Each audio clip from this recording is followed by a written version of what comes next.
হরে কৃষ্ণ। 2024 খ্রিস্টাব্দের অন্নদা একাদশী ব্রত কবে পালন করতে হবে? জন্মাষ্টমীর পরবর্তী একাদশী অন্নদা একাদশী ব্রত। ভাদ্র মাসের প্রথম একাদশী, মানে ভাদ্র মাসের কৃষ্ণপক্ষের এই একাদশী ব্রত অন্নদা একাদশী ব্রত পালন করতে হবে 29শে অগস্ট নাকি 30শে অগস্ট। ভারতের বেশ কিছু স্থানে এই ব্রত পালন করতে হবে 29শে অগস্ট, কিন্তু ভারতের বাকি সমস্ত স্থানে এই ব্রত পালন করতে হবে 30শে অগস্ট।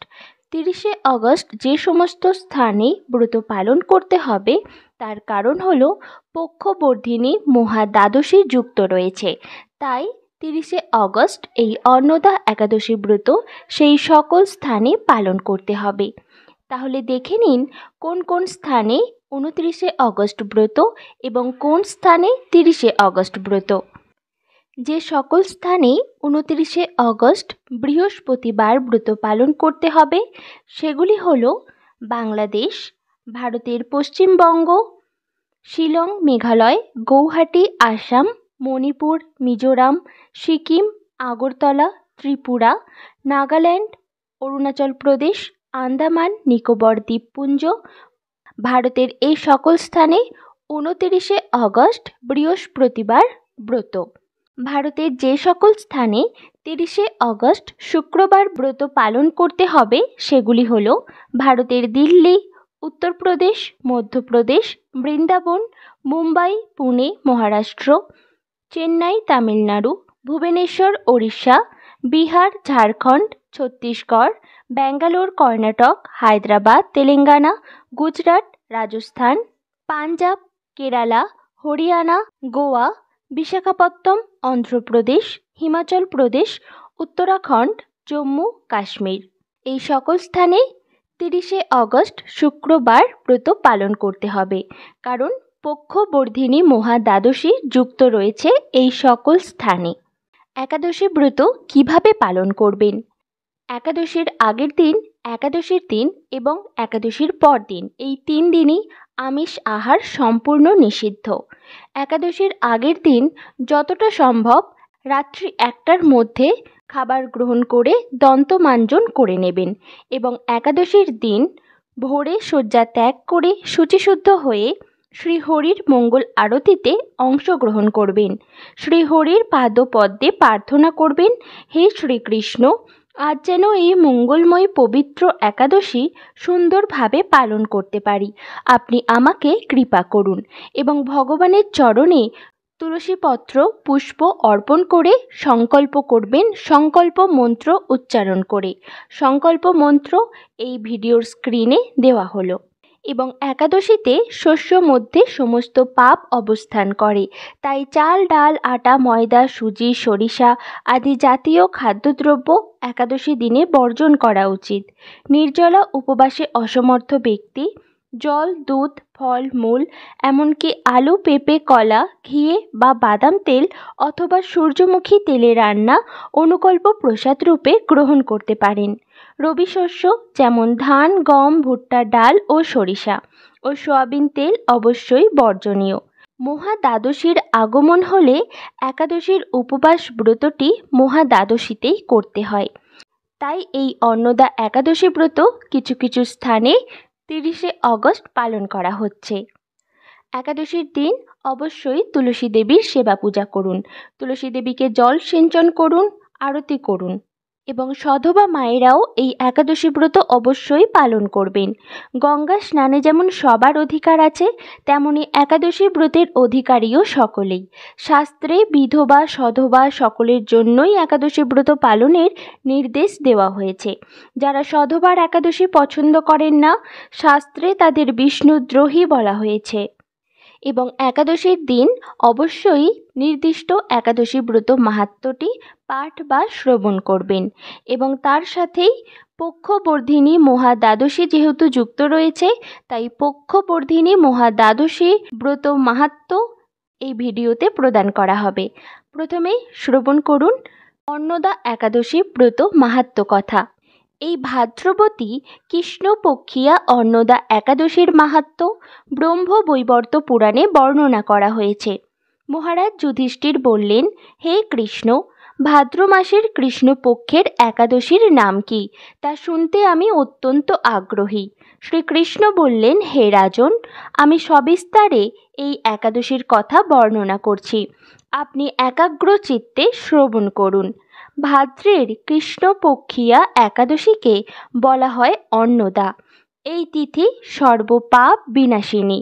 যিনি শ্রীহরির অর্চনে এই ব্রত পালন করেন তিনি সর্বপাপ মুক্ত হন। এমনকি এই ব্রতের নাম শ্রবণেই রাশি রাশি পাপ বিদূরিত হয়ে যায়। এই ব্রত প্রসঙ্গে একটি পৌরাণিক ইতিহাস রয়েছে। প্রাচীনকালে হরিশ্চন্দ্র নামে এক নিষ্ঠাপরায়ণ সত্যবাদী চক্রবর্তী রাজা ছিলেন। পূর্ব কর্মফল ও প্রতিজ্ঞার সততা রক্ষায় তিনি রাজ্যভ্রষ্ট হন। অবস্থা এমন হলো যে তিনি নিজের স্ত্রী, পুত্র এবং অবশেষে নিজেকেও পর্যন্ত বিক্রি করতে বাধ্য হলেন। হে রাজেন্দ্র, এই পুণ্যবান রাজা চণ্ডালের দাসত্ব স্বীকার করেও সত্য রক্ষার্থে দৃঢ় নিষ্ঠা প্রদর্শন করেছিলেন। তিনি শ্মশানে মৃত ব্যক্তির বস্ত্রও কর রূপে গ্রহণ করতেন। এইভাবে তার বহু বছর কেটে গেল। দুঃখ সাগরে নিমজ্জিত হয়ে কি করি, কোথায় যাই, কিভাবে এ দুর্দশা থেকে উদ্ধার পাই, এই চিন্তায় তিনি দিন রাত্রি বিভোর হলেন।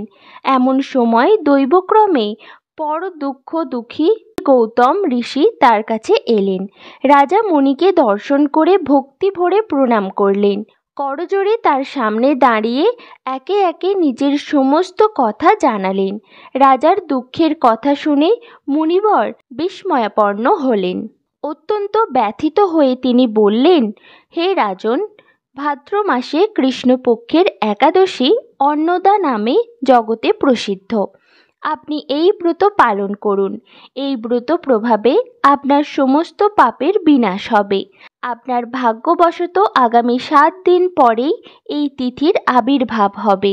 ওই দিন উপবাস থেকে রাত্রি জাগরণ করবেন। এইভাবে ব্রত উদযাপনে আপনার সমস্ত পাপ ক্ষয় হবে।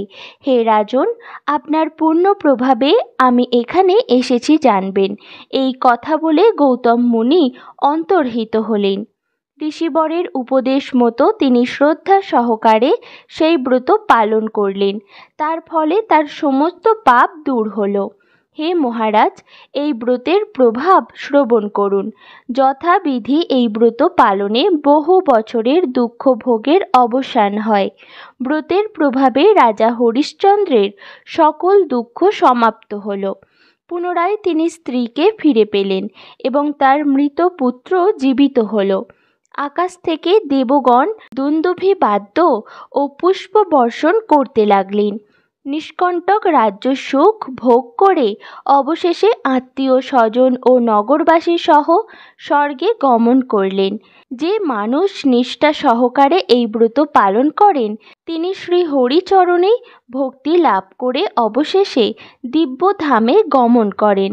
এই ব্রতের মাহাত্ম্য পাঠ ও শ্রবণে অশ্বমেধ যজ্ঞের ফল লাভ হয়। এই হলো অন্নদা একাদশী ব্রত মাহাত্ম্য কথা। এবার শ্রবণ করুন পক্ষবর্ধিনী মহাদ্বাদশী ব্রত মাহাত্ম্য কথা।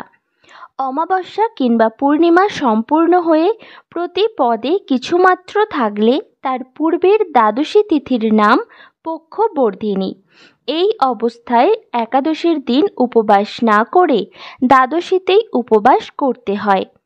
অনন্ত কলুষ বিনাশকারী এই দ্বাদশী পরিত্যাগকারীকে বহু বছর নরকে বাস করতে হয়। যে মাসে পক্ষবর্ধিনী হয় শ্রীহরির সেই মাসের নাম অনুসারে তাকে ভক্তি সহকারে পূজা করতে হয়। হে জগন্নাথ, আপনি এই সংসার সমুদ্রের নৌকা স্বরূপ, পাপরূপ তৃণের জন্য মহা অনল, নরক অগ্নির প্রশমনকারী, জন্ম মৃত্যু জরা ব্যাধির মোচনকারী। তাই ভবসাগরে পতিত আমাকে আপনি কৃপা করে উদ্ধার করুন। হে পদ্মনাভ, আমার নিবেদিত এই অর্ঘ্য গ্রহণ করুন। আপনাকে আমি প্রণাম জানাই। এইভাবে শ্রীহরিকে অর্ঘ্য নিবেদন করে নৈবেদ্য ও সুস্বাদু ফলমূল অর্পণ করতে হয়। নিজ সামর্থ্য মতো যত্ন সহকারে শ্রীহরির গুণ কীর্তন ও রাত্রি জাগরণে এই ব্রত পালন করতে হয়।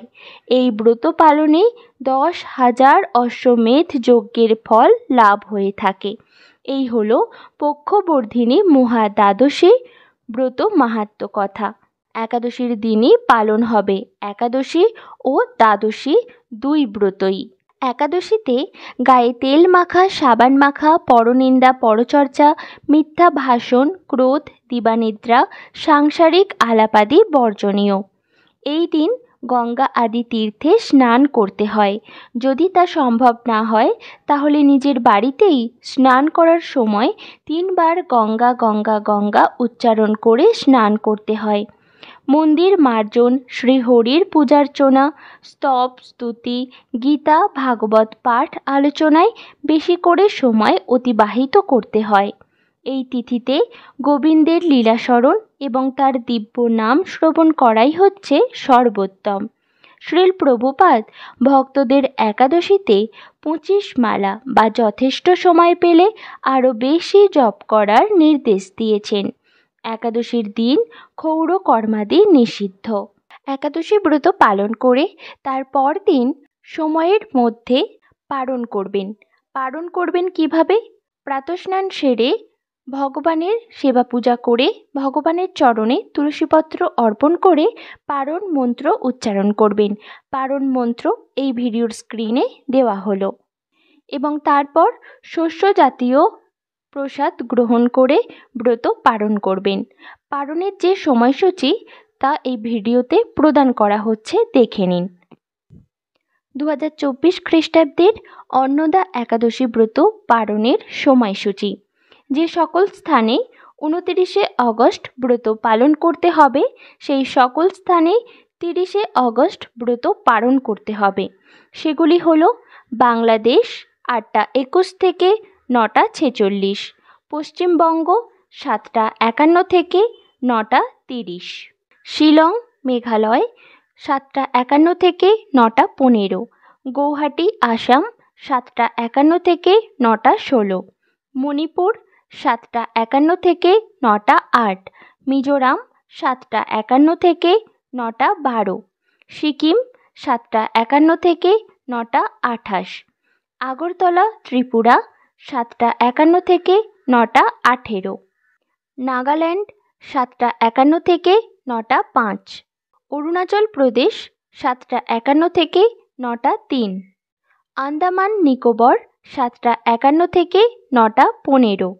ভারতের যে সকল স্থানে 30শে অগস্ট ব্রত পালন করতে হবে সেই সকল স্থানে 31শে অগস্ট ব্রত পালন করতে হবে। দেখে নিন তার সময়সূচি।